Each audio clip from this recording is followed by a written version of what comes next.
Does anyone have a question?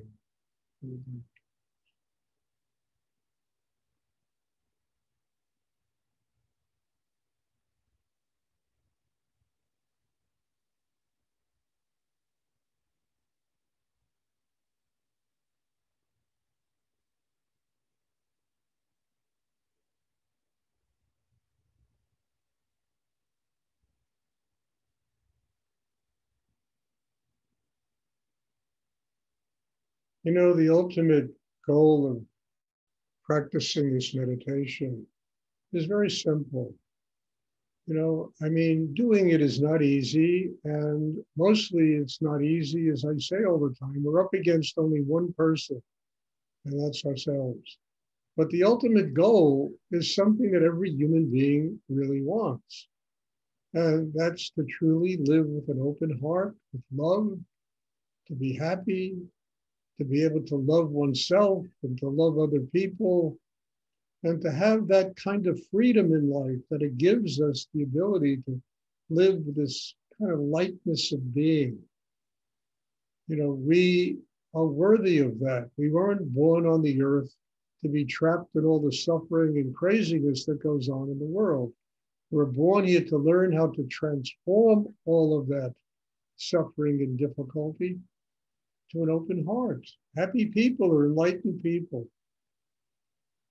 And I don't know, this almost sounds simplistic or naive, but you know, find a happy person. You know, it's very difficult to find somebody that can live every day with their hearts open, with gratitude, with compassion, you know, that isn't just lip service, you know, being a do-gooder, you know, that it really comes from a place so profoundly deep in a human being that it's connected to God.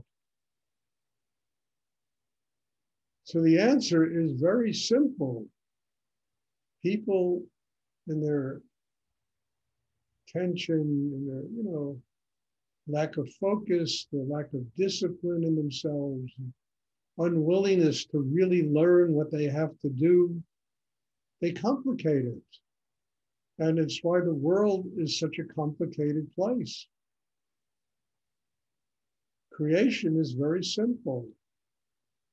After things are created, especially human beings, it gets really complicated because people grow up, you know, in a very complicated way.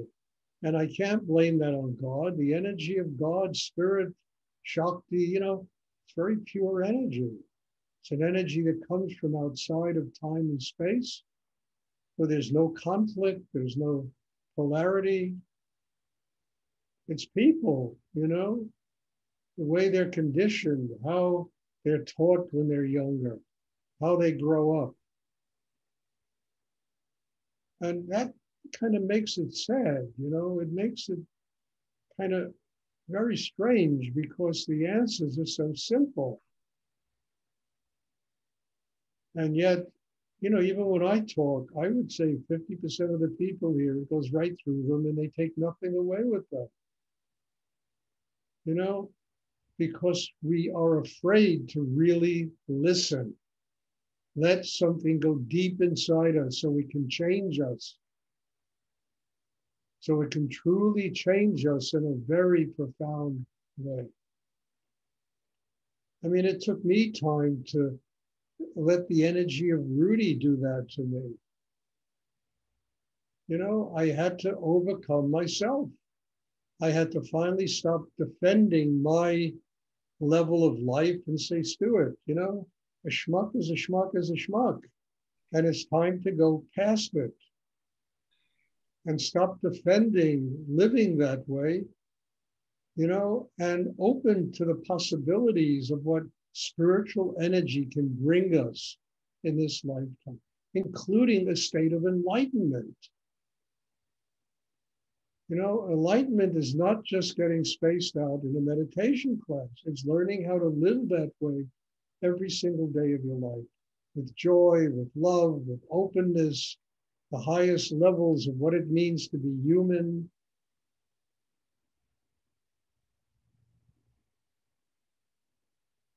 I mean, this is what I learned from Rudy, you know.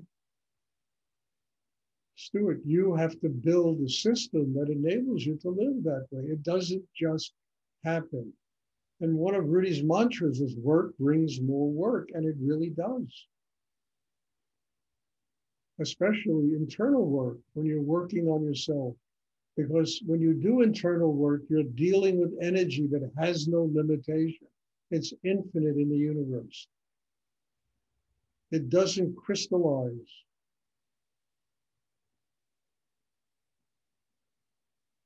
And when you deal with energy like that, it means every single day of your life, you have to overcome yourself, break yourself down, allow a much deeper, richer force of energy to enter you, and to listen.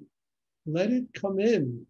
There's no reason to be so afraid of God's energy. It's ridiculous to have to defend one's way of living when, all the universe wants us to do is to grow and become spiritually enlightened. That's all it wants. It's tired of the bullshit that goes on the planet Earth. Maybe that's why the planet Earth, probably in another 100 years, won't even be here. It's just tired of the bullshit.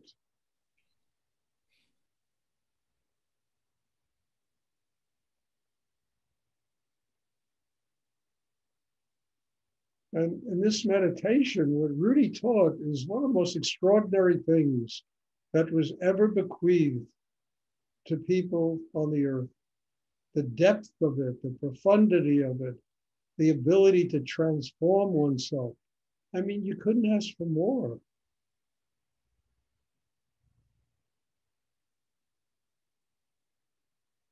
And yet one has to stop this thing where they literally set up so many defenses to protect themselves from change. I mean, it's crazy, but it's almost like being an alcoholic, So hard to let go of the thing that's killing you. Or a drug addict, it's so hard to let go of the thing that's keeping one from growing. And I think that's amazing, because the answer is so simple. What do we all want, We want to be happy. We want to have love in our life. Real love that comes from other people, not lip service love, but love that comes from a really profound place that's, detached, that's, full of graciousness, kindness.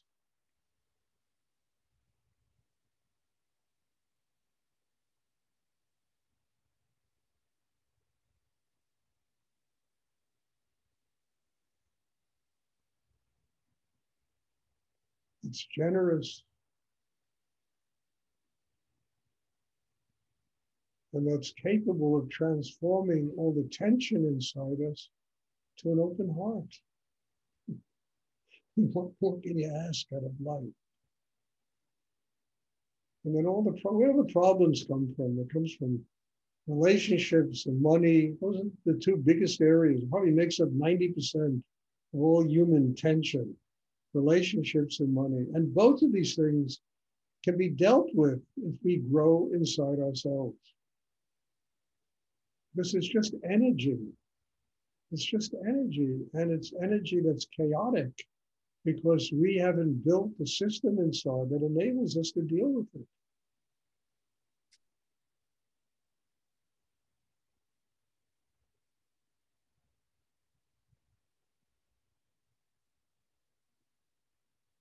I mean, it's written on every church and every synagogue and mosque and temple, God is love. It's so written in so many places that it's almost trite. God is love. How do you love if you're not happy? It can't be done.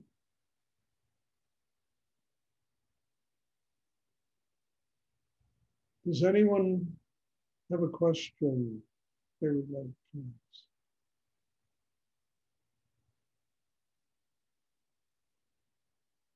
So the whole reason we're given a chakra. Yes. Yes.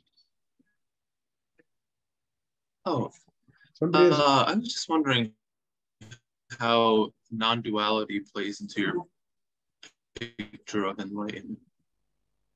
Well, duality exists because the human mind sees everything in a polar way. It creates all the conflict in the world. It sees things in terms of right, wrong, good, bad, positive, negative, and that's all a creation of the human mind.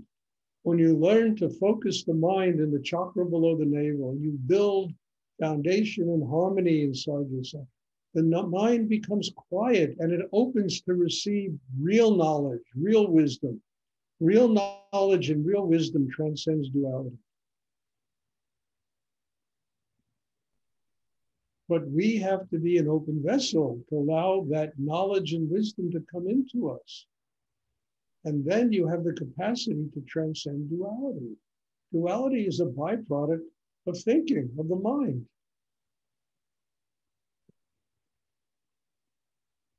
I mean, minds that are trying to rationally figure out the world, which is something that nobody's ever going to figure out.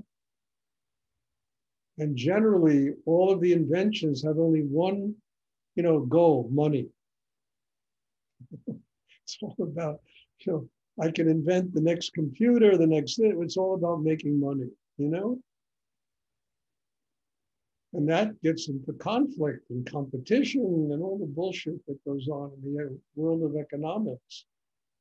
And I'm not putting economics down. We need money. The world demands it, that we have money, Otherwise, it's pretty difficult to live here on the earth. But what I'm talking about is the ability to get the mind quiet, to use the mind for its real purpose, and that's to open the very core of our being, to build that foundation, that rootedness and strength inside ourselves that enables the mind to be quiet, the heart to be open, and we can receive wisdom, knowledge. And wisdom and knowledge goes beyond duality.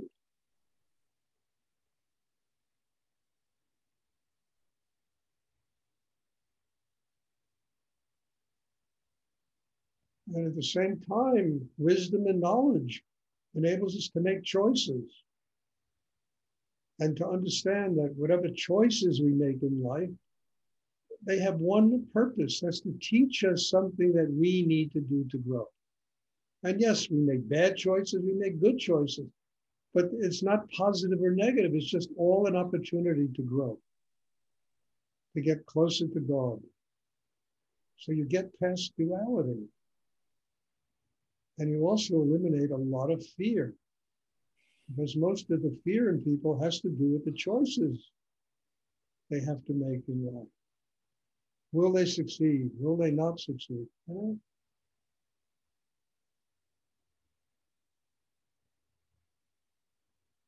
So I think the answer to your question is truly the proper use of mind to develop an inner life that is strong enough to allow real knowledge and wisdom to come and flow through us.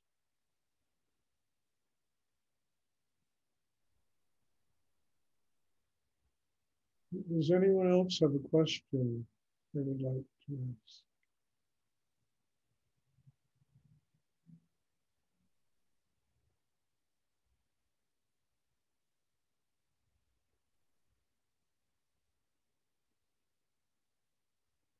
And the best part of it is we stop beating ourselves up. We are worthy of having happy lives. We are worthy of being, filling ourselves with love, with wisdom, with knowledge, not tearing ourselves apart all day. We're worthy. We're born. That's the reason we're born here, is to learn how to do this. It's the reason for this meditation. It's the only reason for this meditation, to learn how to do this. And the meditation is just a craft. Doing meditation is not a spiritual life. Doing meditation is learning a craft that can build a system inside you that will enable you to have a spiritual life. Because a spiritual life is 24 hours a day, 7 days a week, dealing with whatever manifests. And it's not like a kind of holier than thou exist. It's in a conscious way, being able to deal with all the things that manifest in one's life. without allowing them to ever interfere with your connection to God.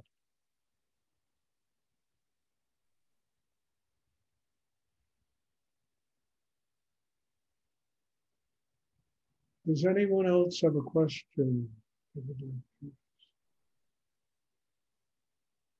I just have one announcement. I'm going to start this Saturday, once again, doing in-person classes here in my apartment. I think the most number of people I can have is about 6. You know, it's not a very big apartment that I live in, a big house. But the only thing I'm asking people, and I really mean this, if you're going to come here, you want to come here, you're welcome. Just get yourself tested for COVID the morning before you come. That's it. You don't even have the vaccinations. I'm not interested. I'm interested in people being tested. Because if you're tested that morning, you're not going to give COVID to anybody. And you test negative. So if people are interested in coming, you're all welcome. I really enjoy and really love to have these in-person classes. They're much stronger. And, I do hands-on healing in them, and I do a lot of stuff like that. And I just, asking people to have that kind of respect. You can go to any drugstore and buy a test, and you can test. It takes exactly 15 minutes to find this out. And again, look, I've had, shots and vaccinations and boosters, and I've gotten COVID twice, So I'm not interested in whether people are vaccinated or not. I'm interested in whether or not they get tested that day. That's all I'm interested in. I mean, I don't say not get vaccinated. Certainly, I had very mild forms of COVID because I was vaccinated. But I'm more interested in people being tested. Does anyone else have a question? And these classes will be on Saturdays, 6 in the evening, and Wednesdays are 2 in the afternoon. If people come from out of town, and there's, staying in hotels and all that to stay here, there are people that do that. I will have classes every day that they're here, and others will be invited also to attend.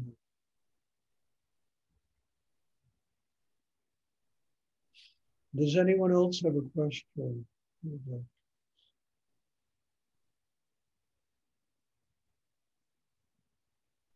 Okay, thank you, bless you all. And, I end it with this, and I'll end it again with this. I'm just deeply grateful to be sitting in front of all of you. I don't consider myself to be a guru.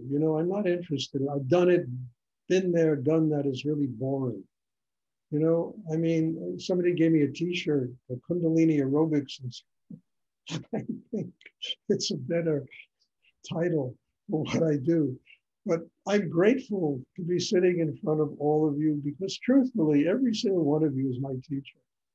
I have to defer and listen to what goes on inside each and every one of you in order for these classes to be successful. And I'm very grateful that you all come and you're present here. So thank you, and God bless you all. And there'll be a class tomorrow evening. I'm looking forward to seeing it. Thank you. Thank you, Stuart. You're welcome. Thank you Bye. very much. Thank you.